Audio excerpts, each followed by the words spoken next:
Presidents cup 2026 আমার লাইফে কিন্তু সব থেকে দূরে আমি খেলা দেখতে আজকে চলে গিয়েছিলাম। এই টুর্নামেন্টটা কোথায় হচ্ছে, এই টুর্নামেন্টের প্রাইজ মানি কত আছে, এখানে কোন কোন টিম পার্টিসিপেট করেছিল, কোন টিম চ্যাম্পিয়ন হলো, কোন টিম রানার্স হলো, এ টু জেড ডিটেল জানতে হলে এই ভিডিওটা শেষ অবধি দেখতে হবে। ভিডিও শুরু করার আগে একটা কথাই বলবো, তুমি যদি আমার পেজে নতুন হয়ে থাকো অতি অবশ্যই ভিডিওটি লাইক করে পেজটি ফটাফট ফলো করে রাখো এরকমই ইন্টারেস্টিং ভিডিও দেখার জন্য এন্ড প্রত্যেকটা ম্যাচের লাইভ এনজয় করার জন্য। চলো সর্বপ্রথম তোমাদেরকে জানানো যাক ওই মাঠে আমি গিয়েছিলাম কি করে। যেহেতু আমার বাড়ি নদিয়া রানাঘাট, সেহেতু আমি রানাঘাট থেকে ট্রেনের টিকিট কেটে ডাইরেক্ট আমি ট্রেনে উঠে চলে আসলাম শিয়ালদা স্টেশনে। শিয়ালদা স্টেশনে নামার পরে কিন্তু আমরা গুটি গুটি পায়ে আবারও বেরিয়ে পড়লাম হাওড়ার উদ্দেশ্যে। তার কারণ হাওড়া যাচ্ছিলাম আমরা মেট্রোতে করে, আর ওখানে কিন্তু আমাদের রাত 9টার সময় ট্রেন ছিল। তার কারণে কিছুক্ষণ আমরা খাওয়া দাওয়া করে রাত 9টার সময় ট্রেনের উদ্দেশ্যে বেরিয়ে পড়লাম। আনুমানিক আমার বাড়ি থেকে 300 কিলোমিটার জার্নি করার পরে ফাইনালি আমরা পৌঁছে গেলাম ঝাড়গ্রাম স্টেশনে। আর স্টেশন থেকেও কিন্তু 20 থেকে 25 কিলোমিটার দূরত্ব ছিল সেই মাঠটা। তার কারণে রাত্রেবেলা আমরা হালকা পাতলা খাওয়া দাওয়া করে হোটেলে রেস্ট নেওয়ার পরে কিন্তু সকালবেলা বেরিয়ে পড়লাম সেই মাঠের উদ্দেশ্যে।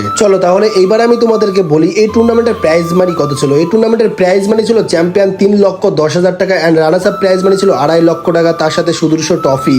এই টুর্নামেন্টে লবদা, কুশদা এসেছিল, কালীচরণ, তারক হেমব্রম, এমনকি ঝাড়খণ্ড সাইডের অনেক নামি দামি প্লেয়ারও কিন্তু এই টুর্নামেন্টে পার্টিসিপেট করেছিল। চলো ভিডিও শেষ করার আগে একটা কথাই বলবো, এই টুর্নামেন্ট হচ্ছিল ঝাড়গ্রাম লালগড় প্রেসিডেন্টস কাপ। আর এই টুর্নামেন্টে কিন্তু একটা খেলাও আমি লাইভ করতে পারিনি, তার কারণ এই টুর্নামেন্টটা যেখানে হচ্ছিল এতটা পরিমাণে বাজে নেটওয়ার্ক আর এত পরিমাণে গরম হয়তো আমি এই ফার্স্ট টাইম ফেস করেছিলাম।